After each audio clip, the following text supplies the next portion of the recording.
Hi, my name is Kateryna. I'm from Ukraine originally, but I live in Estonia for the last 3 years. I work at Verif, and right now in Lisbon here I'm on sabbatical, and I'm really excited to meet Lisbon's tech community and to give this talk as well. Without further ado, I will talk about memory management. So eventually everything we do on computers becomes a bunch of zeros and ones.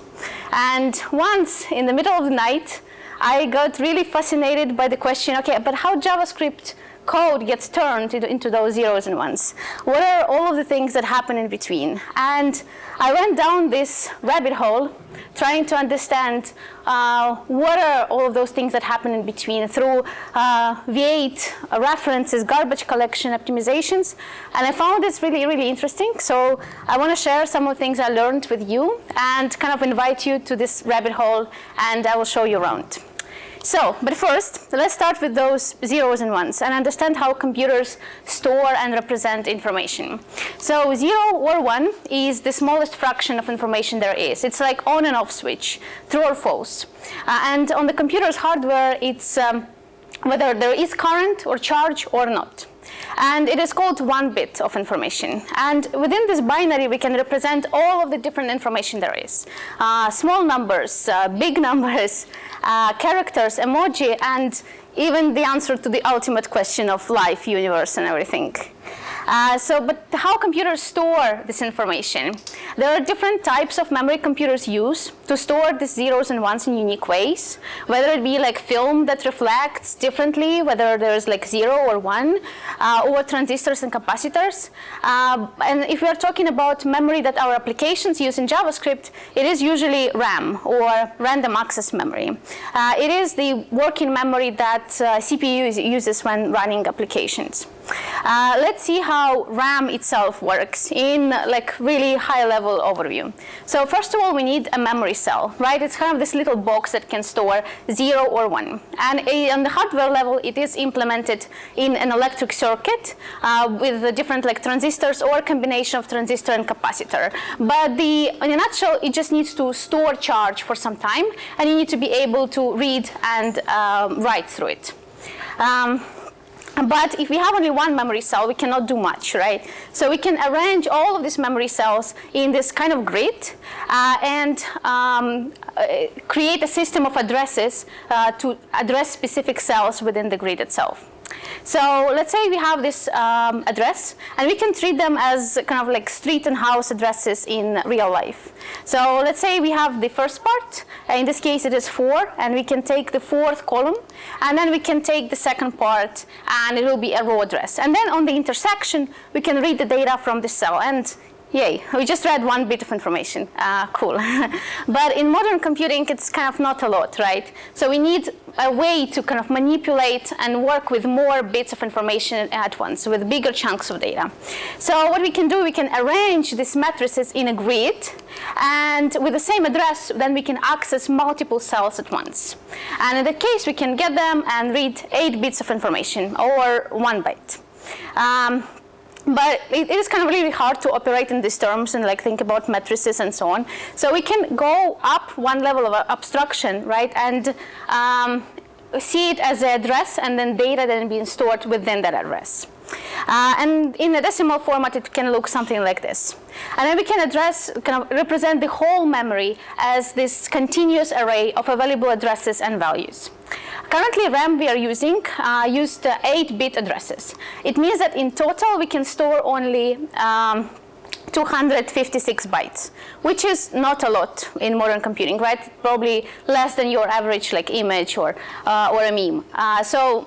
Current modern computers use either 32 or 64-bit architecture. So you can imagine that with addresses that long, it is kind of really hard to work with them. So they're usually represented with hexadecimal format, something like this. And of course, if within each address we are storing only 1 byte of information, often something that we want to store takes more space than that. So it can take the whole chunk of data. And then in represent it as a pointer to the kind of the beginning of the segment of the memory that it occupies. And in languages like C and C++, you can actually manually manipulate the memory. You can free and allocate memory manually. But in JavaScript, we rarely need to think about memory at all. And it's actually a good thing. JavaScript is a pretty high-level language, which gives us a lot of freedom as developers, and we can focus on developing features and not battling with like memory and pointers and freeing the memory. And all of this is done for us by a JavaScript engine. And there are different engines out there. These are some of them. We have V8 by Google, SpiderMonkey that is used in Firefox, and JavaScript Core by Apple that is part of WebKit and used in Safari. And in this talk, I will talk mainly about V8.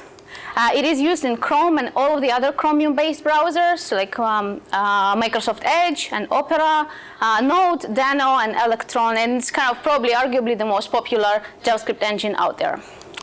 So let's take this piece of code and see how it works and how JavaScript engine itself manages memory when working with it.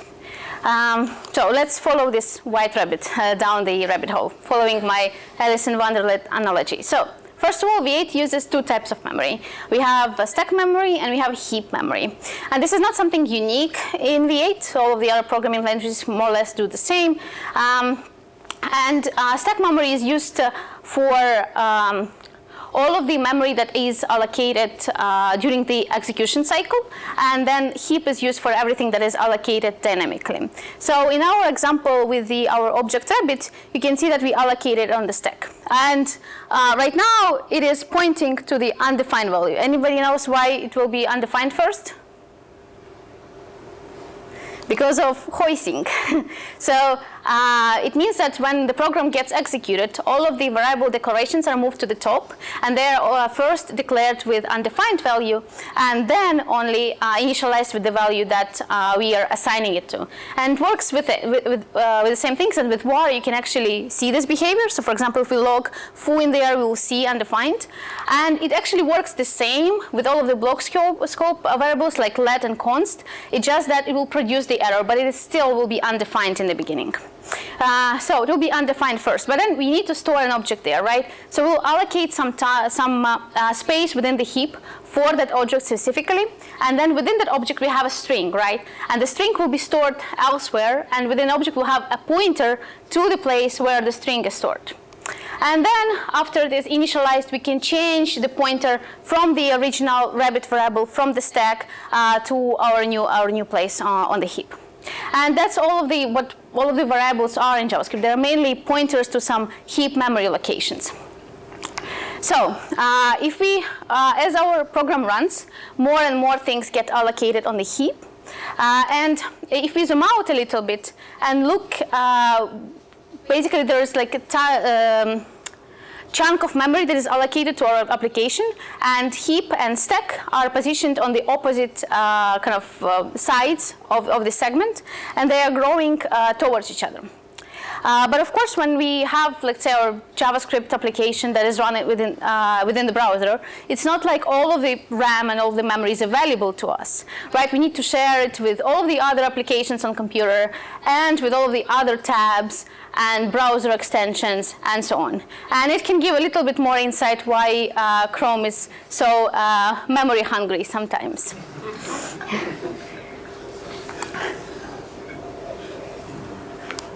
Now let's get back to our code and explore a little bit more examples of what happens in the heap.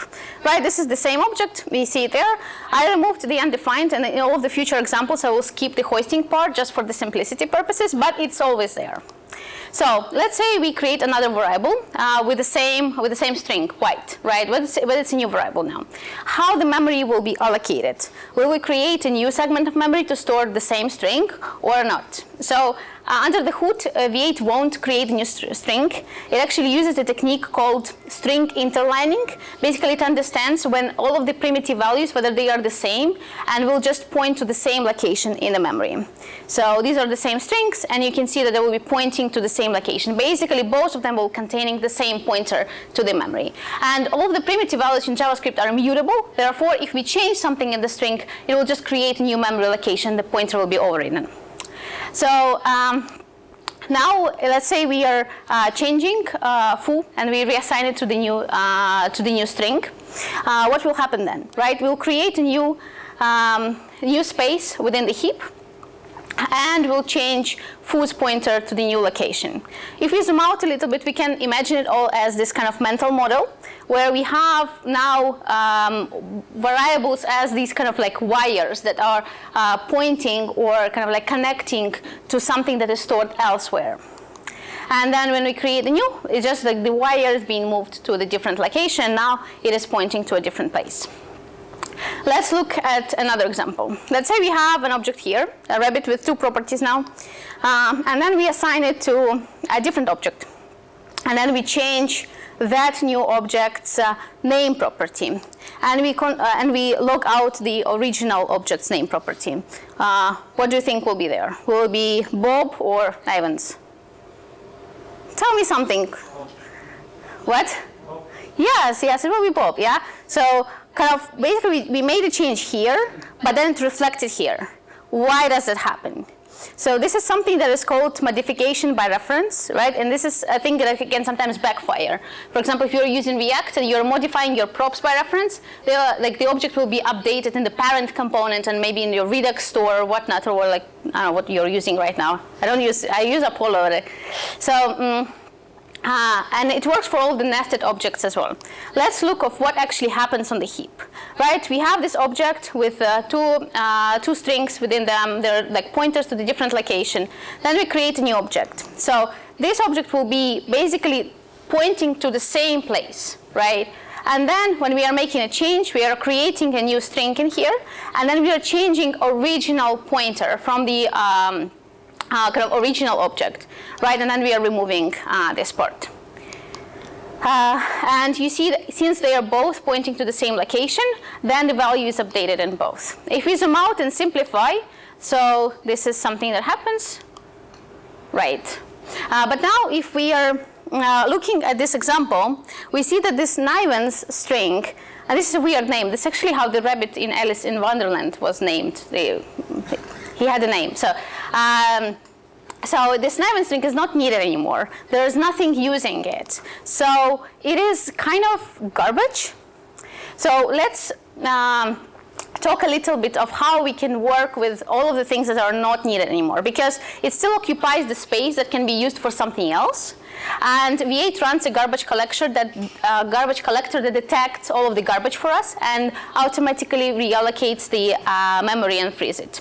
But before we go into the garbage collection itself, let's think about how we can understand what is garbage. So how can V8 understand that this Nivens string is not needed anymore? We know it, right? We don't use it. But how does V8 understand it? So we can represent all of the objects that we have in our application as this kind of chain of references that are going from the root. And then as our program runs, some of those references stop existing, as was with the Nivens, right, with the string before. It just like, it wasn't pointing to anything anymore. And then we can, if something is not accessible from the root anymore through the chain of references, we can consider it garbage and kind of free the memory that is allocated to it. One problem with generally like freeing and reallocating the memory is if we look at the memory array, and this is just like, I don't know, kind of like metaphorical memory array in here. So if we free some of the memory, we see that it leaves our memory fragmented, meaning that there's just like little chunks spread everywhere, and it becomes harder to allocate new memory for the new objects out there. And this is where we need to kind of like compact it back to have more kind of like bigger continuous chunk of memory available for us. It's called memory compaction, and this is something that our operation system does automatically for us, but then in the program itself, V8 does it for us as well. And it is similar, like if you use like really old like operating system, like in Windows, there was this utility, this defragmentation. I remember I was always scared about it, like that will ruin something. But it's really similar thing. If there is like, we just need to make sure there's more continuous chunks available, so it is easier to allocate memory. So now let's look at how V8 does garbage collection. The whole heap is divided on two main generations, young generation and old generation. We'll understand why they are called like that a little bit later, but right now we see that there's like just two segments of the heap. Let's look at the young generations first. This is where all of the new objects get allocated. You create a variable, it goes here first. And in itself, it is split into two equal parts, from space and to space. And we'll understand the name a little bit later as well, why it is called like that. As our program runs, new objects get allocated into the memory. But then at some point, it happens that we have a new object that we need to allocate, but there's just not enough space in our memory to do that. And this is something that triggers the garbage collector. The garbage collector. Yeah, there it is. So how it works, it stops the execution completely and does the garbage collection. Before, it was actually doing everything in one chunk. Right now, in Chrome, for example, it splits it on several threads, but then there's still some time when it completely blocks the main thread for the garbage collection. So, and sometimes you can see the lag. For example, you click the button, you create a bunch of new objects in your handler, and then you see that there's a little lag, and it might be garbage collector doing its job. And the way it works, first we need to understand what are the objects that are alive. So remember that's like tree of references. So it goes through the whole tree and understands what are the objects that are referenced in the tree. So let's say in our case, A and D are still alive and still are needed throughout our execution. So what it does, it copies them to the to space, from space to space. That's why they're called like that. So it copies them to the to space, and now everything in the from space can be deleted, right? It's not needed anymore. We copied everything that is alive. But before deleting and completely freeing this memory, we need to update the references, right? There was something referencing these objects somewhere else, so we need to update these references to the new locations, and then everything can be safely removed, and we just swap these in place. So now, to space became from space, and then it continues. And this is how the garbage collection in the young generation works. Then we can stop the garbage collection itself and continue execution. We can now allocate this object inside the memory, and then the program runs as usual. So this algorithm is called a scavenger, and it is really fast. It's really efficient. We just go through the tree once, and then we're just evacuating everything that is alive.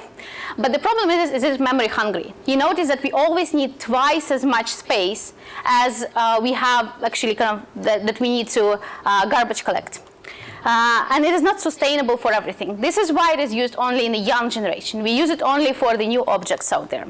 So, and this is why the old generation exists.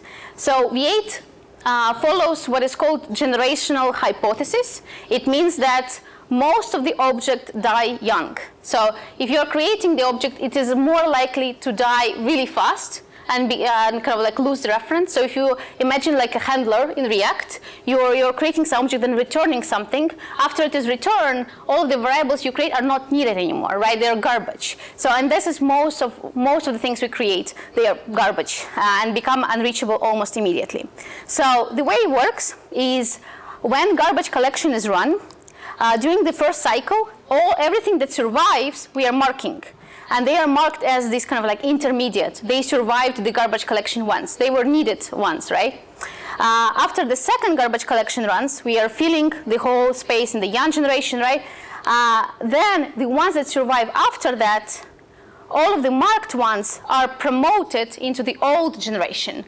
Right now, we are believing that they will survive for a longer period of time, and then everything else stays in the young generation. And the old generation itself, it is actually most of the heap. This is where all of the biggest objects are. And it's way bigger. And let's talk a little bit how it works as well. How are you doing? Are you following me so far? Yeah? So, for the garbage collection here, we cannot use the same algorithm as there, right? Because it was really memory hungry. It would be really inefficient to do something like that here. So here, V8 uses mark, sweep, and compact algorithm. Let's walk a little bit how it works. So we again take that reference tree that we had before in the same way, and then it traverses through the whole through the whole reference tree and marks all of the objects that are accessible. Basically does the whole run through the tree, and then everything else is not needed anymore, right? So the memory can be freed. But then the compaction part is where it gets interesting. So the way memory is managed is it is divided into these spaces called pages, right? So in this case, it's 4 pages. There's way more of them. One page is around like 200 to 1 megabyte, right? So, and these are the pages that V8 creates internally for all of the memory. And each page is basically a segment of memory in itself. To simplify, let's just represent that these are like really small pages and we have just these units of memory out there. So as the program is run and some of the memory is freed, we have these gaps, right? There's like some free segments that we can put new things to. And the way that V8 does it, it has this kind of like dictionary called like free list. It's like Airbnb for memory. So it is basically all of the empty spaces within all of the pages categorized by size. So for example, if we look here, we see that we have 3 spaces with size of 1 available, right? So we can create size 1, and then they will be referencing all of the spaces of this size available. And then we can do the same for the size 2. And of course, there's like more sizes out there. It's like very big, but it's all categorized by size, right? Then when the new object comes, it's promoted from the young generation, and we need to allocate it somewhere. So we look through the free list and look for what is accommodation available for the size of this object, right? So we see that there is one size 2 available, and is this space. So we can then write this object within that space, and then remove this space from the free list. And then this is how all of the like free chunks of memory are managed. So they first always go to the free list, and then they are allocated somewhere on one of the pages. But then at some point, when our program is run, some pages become too fragmented. There's just like 2 little chunks. And V8 does this thing where like it just maintains, it has the kind of like heuristic to detect which pages are kind of like too fragmented, and it runs compaction on them. And it is done similarly to what we have kind of like discussed before. So it creates a new page, then evacuates all of the filled chunks of memory into that new page. Of course, kind of updates the references, but I'm keeping it out of this animation, right? And then we have a bigger continuous chunk of memory available. And then we can also put it into the free list in the same way that we were kind of like doing with all of those smaller chunks as well. And it is now available for the new allocations. So I've been talking already for like 25 minutes. And we covered quite a lot of different things. So we discussed how JavaScript code goes into the environment, then is processed by a JavaScript engine that is using stack and heap, and then all of the garbage is collected. Then there's this memory array, it goes into the RAM, and then gets translated into zeros and ones. But of course, there's way more things happening under the hood. And I hoped you liked this overview, and maybe I inspired you to dig deeper into the memory management. And I really enjoyed like researching it myself as well. And there's way more things happening out there with like hidden object, maybe some optimizations, and the way kind of like different classes for heap object and oddballs and so on. And yeah, with that, you can find me on this social media. And thank you.